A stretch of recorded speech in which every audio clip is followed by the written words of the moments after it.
Hi guys, me again. Hello. Today I'm doing my nails, so I thought I would have a little chat. But what I'm going to do is, because I'm changing my nails from blue, I found some brilliant, I usually use Glitterbels, which I will for the base coat and the top coat. Can you see the Glitterbels? I usually use Glitterbels and the Glitterbel colours. Purely because they work well with my nails, my sensitive skin, and also, I'm not selling, I'm just telling you what I'm doing. And also because they are vegan, they are 100% vegan friendly, and I do try and be vegan. I'm not a vegan, but I don't agree with cosmetics and anything being tested on animals, so I do try my best. In fact, I try my level best. I don't use any cosmetics that may have been anywhere near, or any of their products may have been anywhere near animal testing facilities. So I found Glitterbels online. This is a henna free one, so this is a little bit better, and it just works well on my nails because I've got quite sensitive. I used to have my nails gelled all the time, and then I got a real sensitivity to it, and I used to come up in blisters around my fingers. So of course I stopped having them done for quite a while.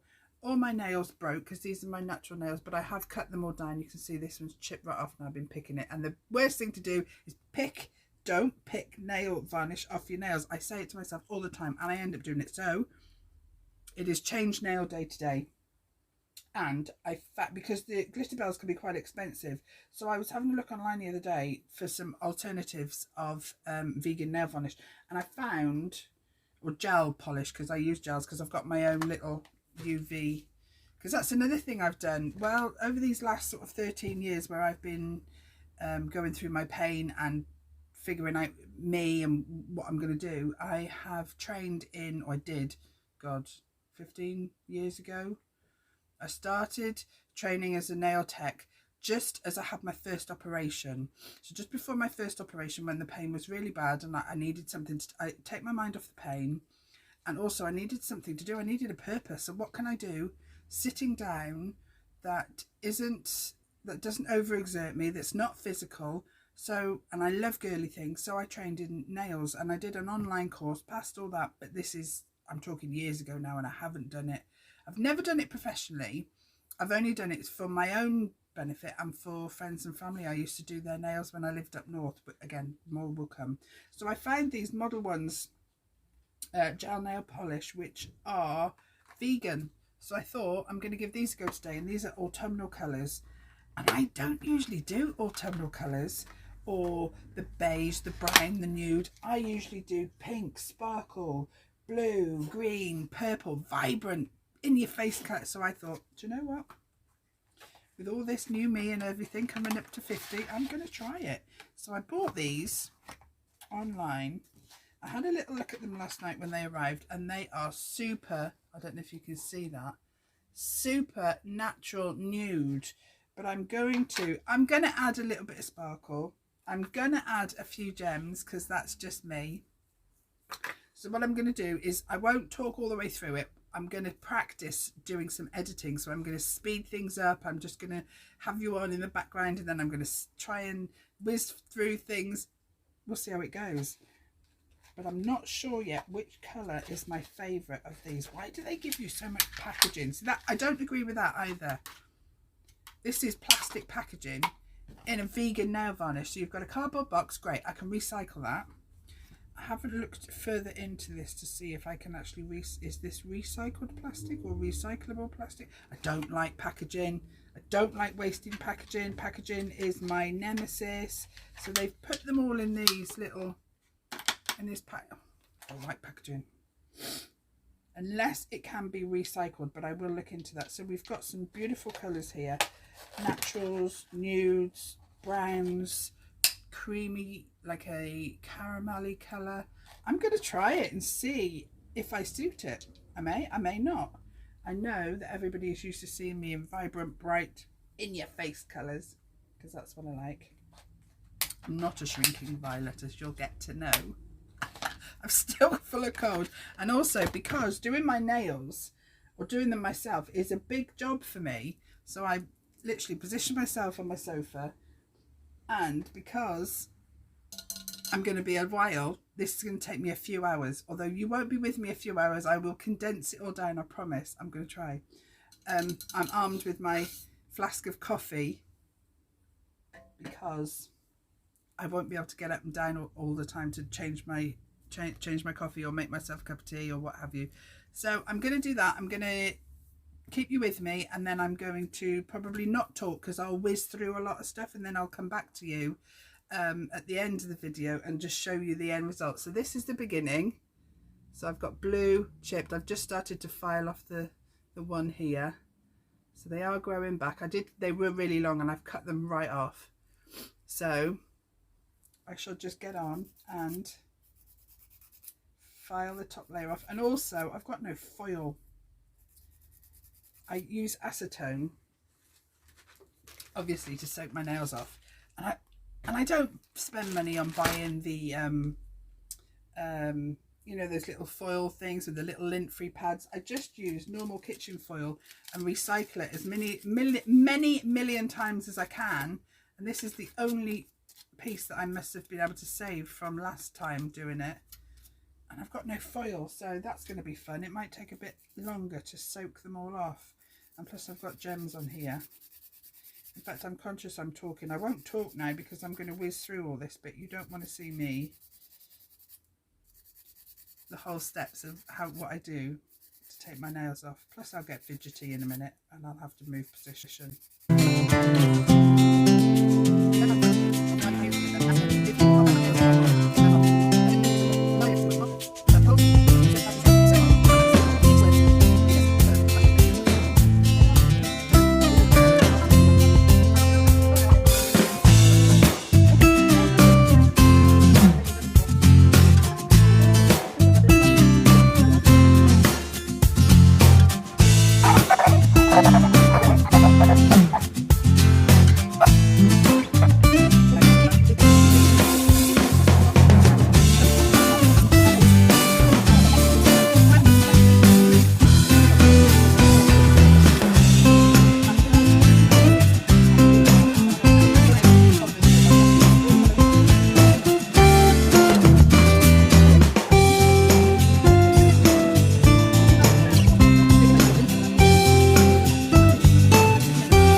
So my nails are done. Well, they're not done. They are clear of lasting blue gel polish. So just going to give them a little bit of a buff up now.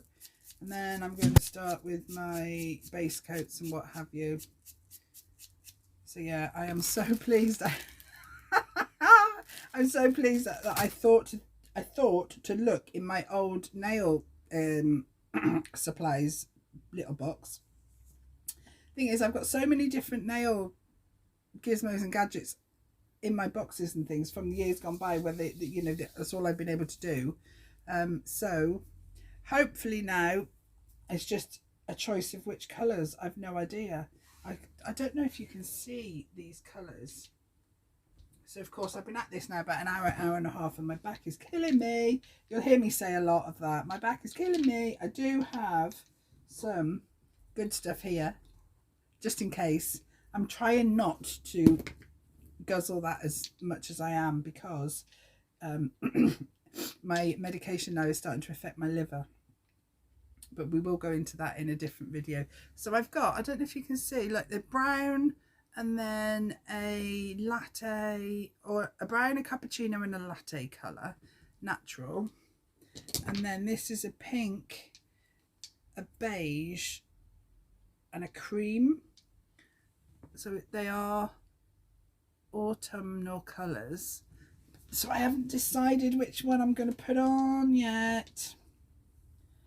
Can you see me all right? The sun is blaring through. It's beautiful. It's an absolutely beautiful day. So yes, the pegs, good in theory. Is that right? Good in theory, but not in practice, the pegs. So yay for all my old nail tech stuff. I'll get these on and then I'll come back and I'll just show you the finished. But like I said, this is all I'm going to be able to do today. Like I've done a load of washing. I've hung that out. Although I've got like a hanging maid, you know, the wooden hanging maids underneath the porch by the back door there. So the sun shines on it. So it's just a case of letting it down, draping all the washing over it and then pulling it back up. I can do that because it's on a really easy pulley. So that's not so bad. But if I had to bend and stretch to hang and peg things on a washing line, I probably wouldn't have been able to do my nails today because you need your arms and things. It's my back that I have the issue with. I have osteomyelitis, which is an infection of the bone. I have had 3 back surgeries, all for discs. It started off with sciatica and a blown disc, so they shaved a little bit off my disc, which helped a little bit. Nearly 12 months to the day later from the first operation, no improvement. In fact, it got slightly worse. So another MRI scan, they scanned me again and said, yeah, we can go back in and shave a little bit more off, it's still blown. So they did that, and again 12 months later, definitely no improvement, and a definite twice as painful as it was in the very beginning before any operations. Unbeknown to me at the time, or unbeknown to the specialist as well at the time, I must have got an infection in my bone, in either in the operation or in the healing, or they don't know. So I had the 3rd operation because again, before the 3rd operation, I couldn't walk. I was having spasms, I was collapsing, and not very pleasant, but I basically lost my control of my bladder, which was a blue light into the RVI to have the 3rd operation done, which I thought, brilliant, this is going to be it now. They're going to fix me, everything's going to be hunky-dory, and I'm going to be not running a marathon, but I'm going to be good to go. How wrong was I? Unbeknown to us, of course, the infection had already taken hold in the lower spine, and obviously because they could see on the scan that the disc was still slightly blown, that they could go back in and shave a little bit more, that we thought we were doing the right thing. Obviously you have all the consultations, you sign all the forms because they're dealing with your spine, they're dealing with the around your spinal cord. So obviously I knew all of the complications. Didn't think for a second that I could get an infection, but I didn't have any infection with any of my wounds. My wound care was fantastic. My healing was brilliant.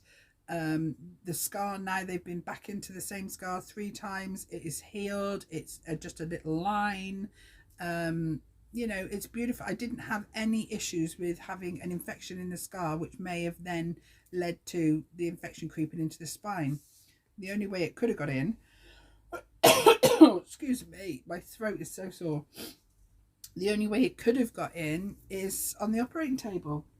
But with all the greatest will in the world, you can't sometimes, you just can't foresee these things. So anyway, 15 years later, I am still in pain. I am still on heavy pain medication, pain management. I do chair yoga. I found that I can do a little bit of chair yoga. We'll do a video of me doing chair yoga. I do love it. I look hideously ridiculous, but I love it. It's really good, and it helps to stretch your back and what have you. But after 15 years, as like I say, I have learnt to manage myself. I've learned not to beat myself up when I do the littlest of tasks and it knocks me for 6. I end up spending 3 or 4 days in bed. I used to be a nightmare. I would want to do, my brain would want to do what it's always done. I'm a get up and go, and I'm a mobile person. I am a fixie person. I want to get stuck in the garden and do the digging, and I've always wanted, you know, I've always been like that. So for the first sort of 10 years, I would say I used to beat myself up. Oh, I went through depression and all sorts, purely because my brain could do it, but my body couldn't do it. Although if I pushed my body that much and I took lots of pain meds, I could do it. But then I would spend a week in bed in agony, and that was no good for anybody. What was I proving? I still do it now sometimes. I'll overdo it and think, do I ever learn? But, you know, we all test ourselves, I suppose. Oh, that's nice. I've got a bit of honey and lemon now because my throat's sore. So yeah, I am very much a what would I say? What would I'm very much get up and go girl, but now I've learnt. Well, I say I've learned. I'm still learning to just be kind to myself, just be gentle with myself, just allow myself that time to do crazy things. Like my nephews and nieces, I love them with all my heart, and they're tiny and I love spending time with them, but after I've spent half a day or a day with them, it'll take me 2 or 3 days to recover the pain. But every second I spend with them is worth that 2 or 3 days of just gently easing myself back to less pain.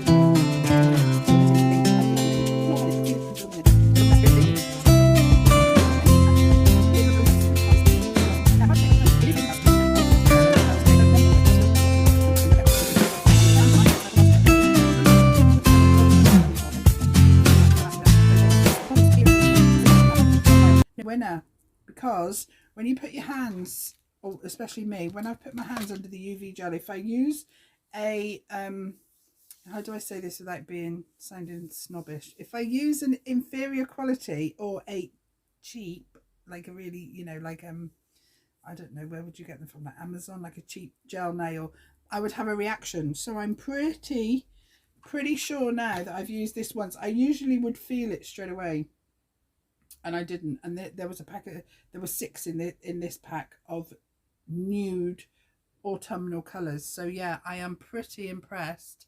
You see the light on there, it looks a bit orange. It's not. It is definitely a dark chocolate brown. I wasn't brave enough to go for the pink or the latte colour, but I might next time. I do like an in your face nail, so hopefully. So now it's just, let's see in a couple of weeks how they do with chipping and things. You know, normally my nails don't chip. I don't do enough housework for it to chip. I do a little bit of housework when I can, but other than that I don't. I have helpers and sons that live here that help. So thank you for joining me today, lovelies. Sorry about the noise. There's a big motorbike going by and I've got the window open because I'm having a little bit of a blushing moment.